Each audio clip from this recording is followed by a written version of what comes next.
हा प्रवेशद्वार हा प्रभाग क्रमांक 3 मध्ये आहे. फक्त इथेच नाही, दहिसरमध्येच नाही, तर ऐरोली चेकनाका असेल, मुलुंड चेकनाका असेल, या मुंबईच्या सगळ्याच प्रवेशद्वारावरती आम्ही एंट्रीवरती आम्ही मुंबईसाठी प्रवेशद्वाराची निर्मिती हा आम्ही विषय आयुक्तांच्या माध्यमातून त्यांना पत्रही देऊन दिलेलं आहे.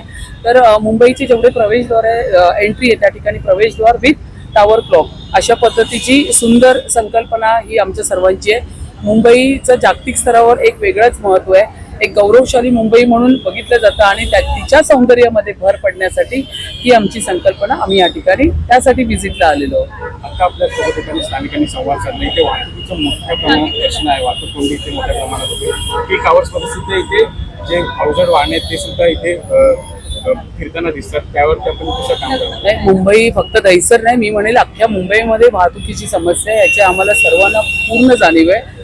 पण माझं एकच आव्हान असेल, नम्र विनंती असेल माझ्या मुंबईकरांना की प्रत्येकाच्या घरात ठीक आहे, आपल्याला गाड्या आवडतात बऱ्यापैकी, प्रत्येकांकडे 3-3, 4-4 गाड्या आहेत. किमान 1 किंवा 2, शक्यतो एकच बाहेर काढली तर बरं होईल. त्यामुळे काय होतं, एकेका घरातून 4-4 गाड्या जर बाहेर पडल्या तर तीही एक भर असते वाहतुकीच्या अडथळ्यामध्ये.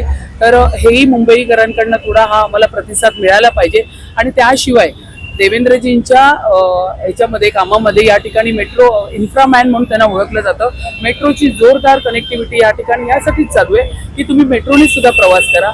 AC मेट्रो केलेली आहे, रेल्वेचे आपण काही विषय AC मध्ये केलेले आहेत. तर ह्या सगळ्या कनेक्टिव्हिटी आपण एकाच टप्प्यावरती आपण सगळ्या जोडलेल्या आहेत आणि तिकिटामध्ये पण वाढ केलेली नाहीये.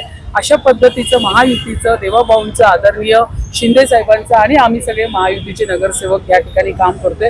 तर त्याचाही लोकांनी सहभाग त्याच्यामध्ये दर्शवला पाहिजे.